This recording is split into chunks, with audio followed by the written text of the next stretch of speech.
ಆಮೇಲೆ ಮುಂದೆ ಮುಂದೆ ಮಾನ್ಯ ವಿರೋಧ ಪಕ್ಷದ ನಾಯಕರಿಗೆ ಈಗ ಅಲ್ಲಿ ಏನೂ ಇಲ್ಲ ಅಂತ ಆಯ್ತು ಅಂತ ಇಟ್ಕೊಳ್ಳಿ, ಕಾನೂನಿನಲ್ಲಿ ಅವಕಾಶ ಇಲ್ವಾ ಅವನ ಮೇಲೆ ಕ್ರಮ ತಗೊಳಕ್ಕೆ? ಮತ್ತೆ ಅಲ್ಲಿವರೆಗೂ ಕಾಯ್ಬೇಕಲ್ಲ? ಅರೆ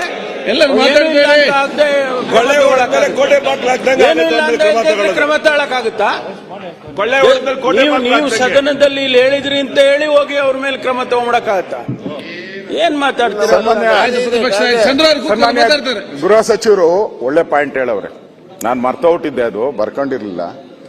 ಅಕಸ್ಮಾತ್ ಅಲ್ಲಿ ಏನು ಇಲ್ಲ ಅಂತ ಹೇಳಿದ್ರೆ, ಇಲ್ಲ ಅಂದಿದ್ರೆ ಅವನ ಮೇಲೆ ಆಕ್ಷನ್ ತಗೊಂಬೋದಲ್ಲ ನಾವು ಅಂತ ಸೆಕ್ಷನ್ ಕೂಡ ಹೇಳಿದ್ದಾರೆ. ನನಗೆ ಈಗ ಬಂದ ಸುದ್ದಿ. ಓಕೆ, ಈಗ ಅವನೇ ಹೇಳಿದಾನಂತೆ, ನಾನು ತಮಿಳ್ನಾಡಲ್ಲಿದ್ದೆ, ನನಗೇನು ಗೊತ್ತಿಲ್ಲ, ನಾನು ಮನೆ ಕಟ್ಸ್ಕೊಡ್ತೀನಿ ಅಂತ ಹೇಳಿದ್ರು, ನನಗೆ ದುಡ್ಡು ಕೊಡ್ತೀನಿ ಅಂತ ಹೇಳಿದ್ರು. ಅದ್ಯಾರೋ ಒಬ್ಬ ಲೇಡಿ ಬಂದ್ಲು, ನನಗೆ ಭಯ ಆಯ್ತು. ಅವಳು ಸ್ಟೇಟ್ಮೆಂಟ್ ಕೊಟ್ಮೇಲೆ ನನಗನ್ಸ್ತು ಇವಳು ಹೇಳೋದ್ ಎಲ್ಲಾನ ಒಂದು ನನಗೆ ಮೂಳೆ ಸಿಗುತ್ತೆ, ನಾನು ಕೊಡ್ಬೋದು ಅಂತ. ಈಗ ನನಗೆ ಬರ್ತಾ ಇದೆ, ಟಿವಿಗಳಲ್ಲೆಲ್ಲ ಬರ್ತಾ ಇದೆ. ಅಲ್ಲ ಹೇಳಿದ್ದು ಇವರು ಏನು ಇಲ್ಲ ಅಂದ್ರೆ, ಇವರು ಎಷ್ಟು ಅಂದ್ರೆ ನಮ್ಮ ಪರಮೇಶ್ವರ್ ಅವರು ಎಷ್ಟು ಕೂಲಾಗಿ ಆ ಬೆಣ್ಣೆ ಒಳಗಡೆ ಕೂದಲು ತೆಗೆತಾರ ಹೇಳ್ತಾವ್ರೆ, ರೆಡಿ ಮಾಡ್ಕೊಂಬಂದು. ಇಡೀ ರಾಜ್ಯದಲ್ಲಿ ಗೃಹ ಸಚಿವರೇ, ಇಡೀ ರಾಜ್ಯದಲ್ಲಿ ಸುಮಾರು 3-4 ಲಕ್ಷ ಜನ ಹೋರಾಟ ಮಾಡ್ತಾ ಇದ್ದಾರೆ, ಬೀದಿಗಿಳಿದು ಧರಣಿ ಮಾಡ್ತಾ ಇದ್ದಾರೆ.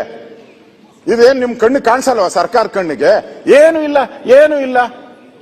ಅಗದಿದ್ದೀರಲ್ಲ ಕಾಡ್ನೆಲ್ಲ ಹೋಗಿ. ಫಾರೆಸ್ಟ್ ಪರ್ಮಿಷನ್ ತಗೊಂಡಿದ್ದೀರಾ ನೀವು? ಯಾರು ಪರ್ಮಿಷನ್ ಕೊಟ್ರು ನಿಮ್ಗೆ? ಕೋರ್ಟಲ್ಲಿ ಹೇಳಿದ್ರ? ನಾನು ಕೇಳ್ತಾ ಇದ್ದೀನಿ, ಕಂಪ್ಲೇಂಟ್ ಕೊಟ್ಟಾಗ ಪೊಲೀಸರು ಹೋಗಿ ಕೋರ್ಟಲ್ಲಿ, ನನಗಿರೋ ಮಾಹಿತಿ ಪ್ರಕಾರ ಪೊಲೀಸರು ಈ ಕೇಸನ್ನ ಈ ಸೆಕ್ಷನ್ ಪ್ರಕಾರ ನಾವು ಮಾಡಕ್ ಬರಲ್ಲ, ನೀವು ಅನುಮತಿ ಕೊಟ್ರೆ ಮಾಡ್ತೀನಿ ಅಂತ ಕೇಳಿದಾರೆ ಪೊಲೀಸರು. ಕೋರ್ಟು ಪರ್ಮಿಷನ್ ಕೊಟ್ಟಿದೆ, ನೀವು ತನಿಖೆ ಮಾಡಿ ಅಂತ ಕೊಟ್ಟಿದ್ದಾರೆ. SIT ಮಾಡಿ ಅಂತ ಕೊಟ್ಟಿದ್ದಾರ? ನನ್ನ ಪ್ರಶ್ನೆ, SIT ಮಾಡಿಕೊಟ್ಟಿದ್ದಾರ? ಹಾಗಾದ್ರೆ ಇಡೀ ರಾಜ್ಯದಲ್ಲಿ ನಾನು ಗೃಹ ಸಚಿವನಾಗಿದ್ದೆ, ಇಡೀ ರಾಜ್ಯದಲ್ಲಿ 1,000 ದಿನ 1,000 ಕಂಪ್ಲೇಂಟ್ ಬರ್ತದೆ. ನೀವ್ಯಾಕೆ ಎಲ್ಲಿ ಮಾತಾಡ್ತೀರಿ? ಸರ್ಕಾರ ಉತ್ತರ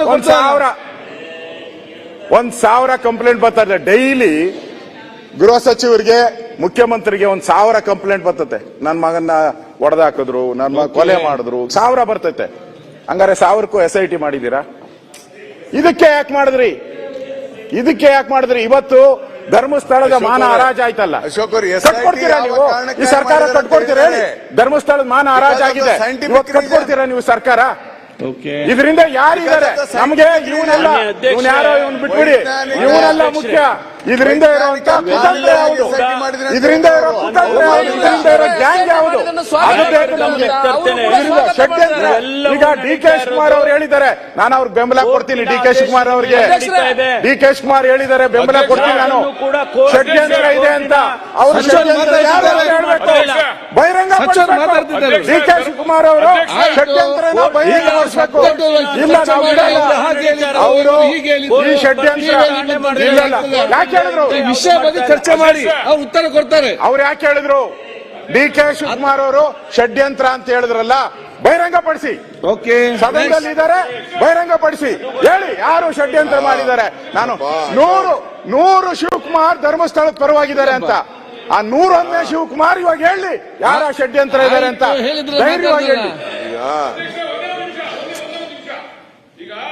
ಕ್ಷಣ ಕ್ಷಣದ ಸುದ್ದಿಗಳಿಗಾಗಿ ಫ್ರೀಡಂ ಟಿವಿ ಸಬ್ಸ್ಕ್ರೈಬ್ ಮಾಡಿ, ಲೈಕ್ ಮಾಡಿ ಹಾಗೂ ಫಾಲೋ ಮಾಡಿ. ಹೊಸ ಸುದ್ದಿಗಳ ನೋಟಿಫಿಕೇಶನ್ಗಾಗಿ ಬೆಲ್ ಐಕಾನ್ ಮೇಲೆ ಕ್ಲಿಕ್ ಮಾಡಿ.